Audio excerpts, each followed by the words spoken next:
Welcome to Cybersecurity Awareness Month. I'm Samir Shah, a member of Dell's Cybersecurity marketing team.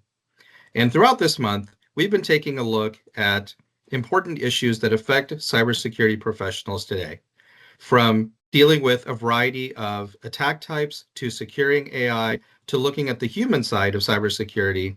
We've focused on immediate concerns, but today, I'd like us to shift our attention to the future of cybersecurity. Let's talk about developments, some in the realm of threats and some in the realm of opportunities that aren't quite here yet, but are coming soon and require our planning. To help us do that, I'm joined by Bobby Stempley, who is a VP of Cybersecurity and a Business Unit Security Officer here at Dell. Bobby, great to be with you. Let's start the conversation by talking about post-quantum cryptography. This challenge relates to the fact that when quantum computing becomes available, it will render almost all existing cryptographic models completely useless, thereby defeating encryption. This will leave vast sums of data, including personally identifiable information, at risk. It's a big problem, but Bobby, can you help us get started by telling us a little bit more and helping us define it a little bit better? Oh gosh, so post-quantum crypto is quite a place to start, because if you think about encryption, it's at the foundation of everything. And a friend of mine has a phrase that says cryptography is like water, it gets everywhere. So the scope of a transition, a wholesale transition of our cryptographic foundations is immense, and it should be top of mind for IT professionals today, even though the timeline for when we have to make this transition isn't immediate, right? We've got a couple of years, but because cryptography gets everywhere, it's something you really have to start paying a great deal of attention to right now. And what is a good place for organizations to start if they're just catching up to this problem? How do they start thinking about what potential solutions they can implement, and what is the status of solutions in the marketplace? I know a lot of organizations are working on it. Yeah, I would say every security leader I talk to, it's top of mind, and we're hearing from customers as well about the kinds of questions that they're having here.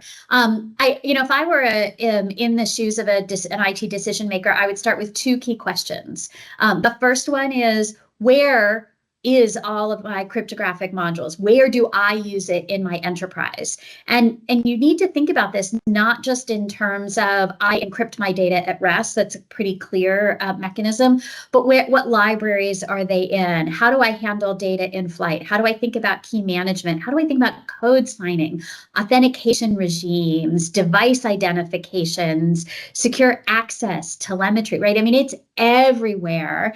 And if you think about like the evolution of cybersecurity, it all starts with the root of trust. And that root of trust is a cryptographically grounded item. And so here at Dell, we're thinking about this, everything from our below the OS encryption, below the OS security, all the way up through into how we present ourselves to our customers. The second thing, so once you've got an inventory, the second question is to your suppliers. Where are my suppliers in their journey to understand their cryptographic uses and migrate into a post-quantum world? Now, I'm sure top of mind is the when, right? What is the date that I'm working against? All organizations I know are very roadmap and schedule driven, and unfortunately in this world, the date is a combination of when the quantum computing capabilities evolve, when adversaries are going to take action, and so that date isn't crystal clear. But several government organizations inside and outside the U.S. have set timelines that we're working towards. Some in 2027 and some in 2030. And so we have a good framing of what the future timeframe looks like. I think about this, though, back to cryptography being the baseline here. I think about this for an enterprise as moving a fully built house. You see that when someone does it, it's an engineering marvel to me that we can move a fully built house. But you're essentially lifting up something that's built on a solid foundation, changing out the foundation and setting it back down. And so if you need a way to think about this post-quantum cryptography transformation, think about it in that world. And so all of the planning that you need to do in order to get there, and then all of the execution in a really clear way, is really an important thing for us to wrap our heads around. Bobby, when you mentioned supply chain, it gave me a thought. Organizations, enterprises, large companies can have thousands of suppliers, and we have to think about what they're doing to address the PQC problem. And they could be the weakest link in the entire chain. Do you agree with that, first of all? And secondly, can you help us navigate the complexity of dealing with all these different entities? Yeah, so that is always a true statement, or asserted as a true statement in security. There are lots of controls that you can put around your weakest links in order to help them be less impactful. The same is largely true in a cryptographic sense. You can, bound things and put them in particular orders, but you do have to get the majority of the space transformed. And so it's not like a single weak link is the issue, but you have to move back to our moving the house. You can't just move the living room. You have to move the whole house as a part of it. And so you can shore up those weak points, but you still have to move the whole house. So it's an awfully complex orchestration of an enterprise. Now, when we think about solutions, I know that there have been some post-quantum cryptographic models that have been developed. Can you speak to the status of where we are on new encryption methods that are proof? So certainly in the US government, they've been clear about the particular algorithms that we're moving towards. And so we have a target. And I would say every organization is doing their own timelines. And obviously at Dell, one of the big things we're doing is our inventory and planning efforts right now to ensure that we can not just meet our customers where they are and where they need to be, but really be impactful in the industry in this particular area. And when we do approach a solution, do you think there will be an industry that springs up around this in terms of, we've seen this so many times before, when there are new, and we're seeing it now in the AI space, but do you think there will be a spate of companies that are focused on creating turnkey solutions for this? I think about some of the SMBs that may not have the resources to solve this problem on their own. Yeah, so it's an interesting and common question in security, right? Where is the one thing, where is the single solution that you can go buy and all of a sudden be secure? PQC is another example where there isn't going to be a single solution. The kind of transformation that's necessary requires us to have solutions in all of the places that we leverage cryptography. And so, thinking about how you deal with it for encryption, how you deal with it for code signing, how you think about it for digital device identification and IDs, really precludes a single organization to come in and say, yep, I am, magic wand, I am PQC ready. Unfortunately, it is a transformation for the entire enterprise. I see. Well, it sounds like it's something that organizations really need to start thinking about now, especially if the inside date you mentioned is 2027. Yeah, the dates are, we have some initial planning dates. The dates remain pretty fluid. And it's easy to think about this as just a thing that's far out in the future and not really in something that's your urgent press of the now. But really, it's important to stay focused on it because those timelines come around pretty quickly. And the attack vectors are oftentimes collect now, decrypt later. And so it's a bit of a race between enterprises and attackers, as often is the case in security. Got it. Well, switching gears a little bit, let's talk about regulations. I know there's been a lot of activity in the regulatory space over the last few years and more to come. What trends are you seeing in regulations around the world relative to cybersecurity? I appreciate the question. It's never it's never interesting, or it's rarely interesting to talk about when a government sets a rule and you've got to execute against the rule. But it certainly has been a space that's been pretty active over the course of the last several years. And you're seeing everything from rules and guidance around data, which we've had for quite some time, particularly personally identifiable and privacy data. I love those experts here, but also around infrastructure and product as well. So thinking through what nations like the US are doing in terms of attestations around security capabilities.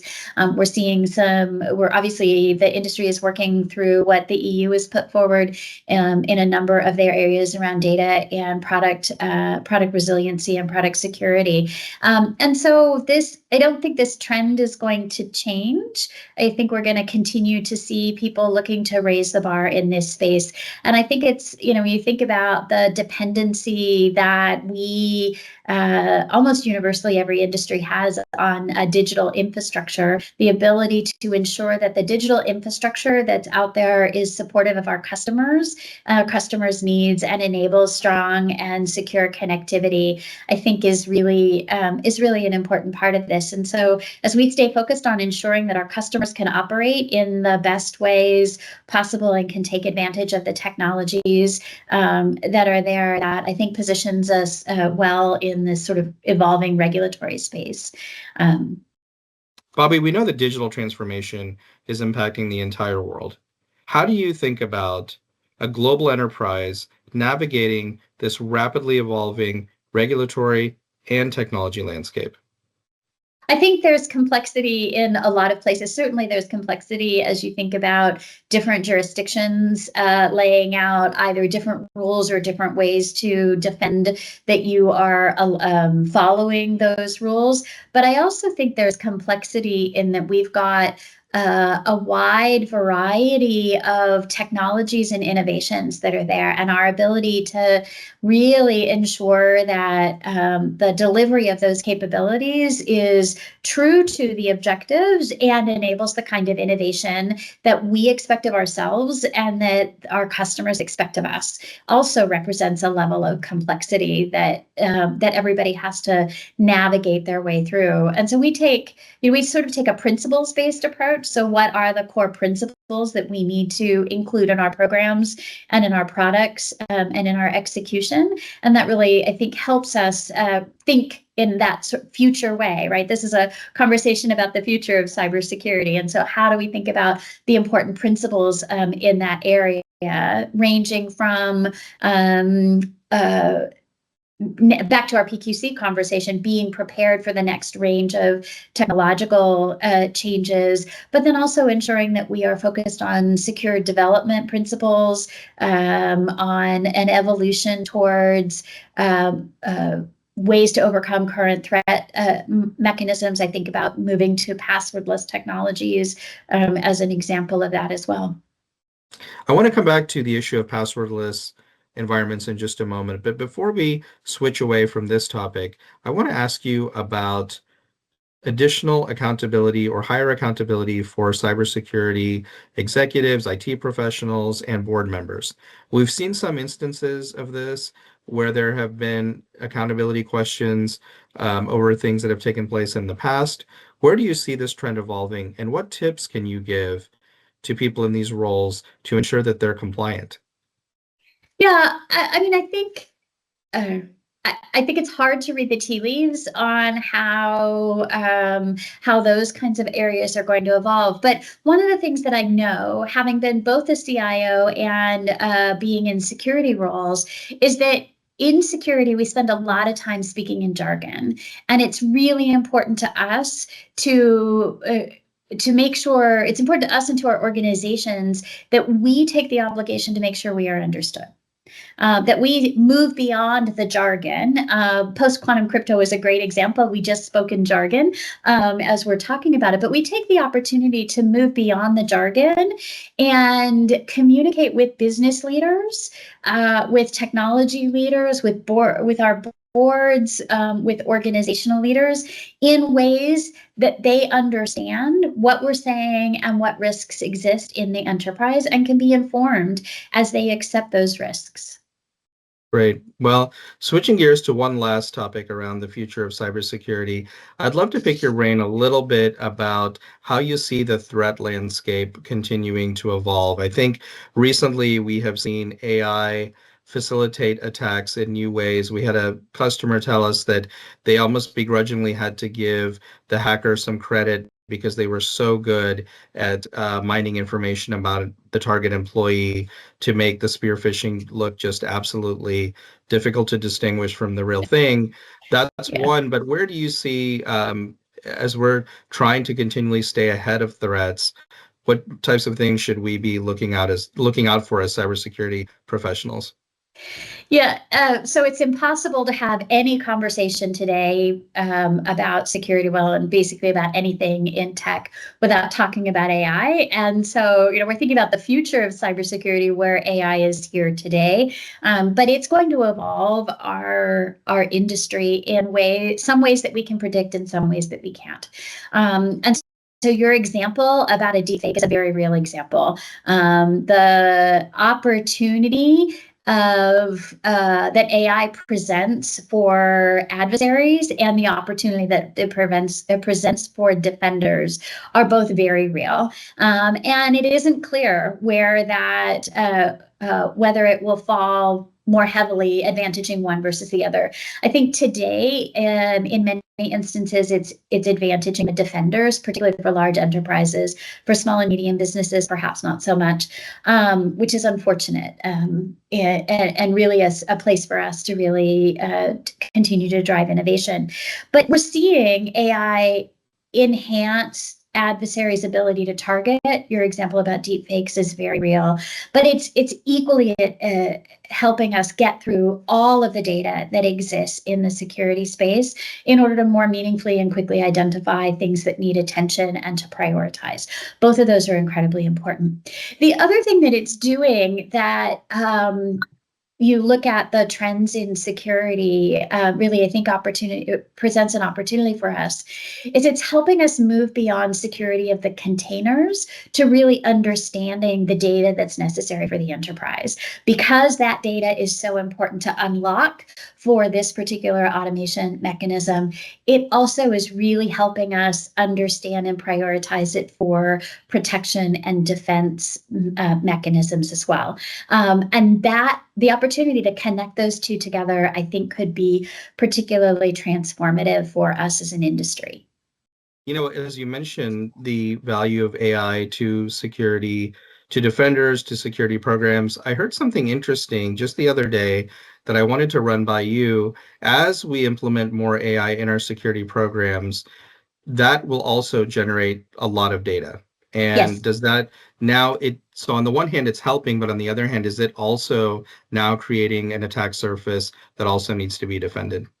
So AI is absolutely changing the nature of the attack surface that's there. I think about this in two ways. The first one is you already have an immense amount of data in an enterprise. You think about every bit of data that's been generated since the advent of the internet and the digitization that's there. One of the challenges you had, and there's a phrase somewhere, right? Standing in a river of water, dying of thirst, right? You're standing in a pool of data and insights without any real ability to find it. I call it looking for a needle in a stack of needles. How do you find the one that you need? The current world is letting us unlock that and find the right needle. And that's an incredibly powerful mechanism for us. But the second issue here is that it is generating a speed of operation and an opportunity to the second thing that it's doing is it's moving from a very deterministic world to a non-deterministic world. And that non-determinism, our inability to predict, creates a new attack surface that we need to really understand. Now, I think that attack surface is very similar to the human one that we have today. time will tell whether I'm right in that space, because humans are both predictable and not at the same time. Right. But our ability to really monitor and understand that over time is like the key challenge right now. And then I want to come back to one thing we mentioned earlier, which was passwordless. I know that there is tremendous momentum moving in that direction, but can you talk a little bit about why it's beneficial to go in that direction? What security enhancements or improvements does the passwordless environment offer that what we see today may not have? Great question. Passwords are a great use case for the evolution of the security industry. It starts from we were all taught to pick a really complicated password and to change it really frequently, and we were given an algorithm for it, right? That's what we thought was the right answer. And evidence has demonstrated that actually is not the right answer for passwords, that when you give an algorithm, it's easy for people to guess them, and for computers to guess them. And so our thinking about passwords has changed. But with the advent of increased computing power, what we're seeing is access control. Passwords and access control are one of the most widely used attack vectors today. So there's everything from credential stuffing to password guessing to spear phishing and other mechanisms that are about getting the access to that password. There are much more resilient and higher fidelity ways to do identity and access control that are passwordless. And the movement to that passwordless solutions can really remove entire classes of attacks and change your attack surface. And so everything from certificates and other credentialing mechanisms are an important part of that. Go back to our cryptography conversation at the beginning. Cryptography is like water, it gets everywhere. And so moving into that space can remove entire classes of attacks or threats that threat actors can take on. And it's an important part of a transformation the industry needs to make. Great. Well, thank you. I think we've covered a lot here. Is there anything before we close that you'd like to leave our audience with? Any parting thoughts? Oh gosh, parting thoughts as it relates to the future of cybersecurity. I would say two things. It's 2025. Do you know where your encryption lives in your organization? So please, please, please, if there were two things you needed to do, the first one is do your inventory of your cryptographic modules and cryptographic use throughout your enterprise. And the second one is understanding your data, right? Those two things together are simply said and incredibly complex actions, but they're really pivotal to organization success in 2025 and the future. Great. Well, thank you. Really enjoyed this. Appreciate your time. And I wish you a very happy Cybersecurity Awareness Month. Same to you. Thanks so much for today.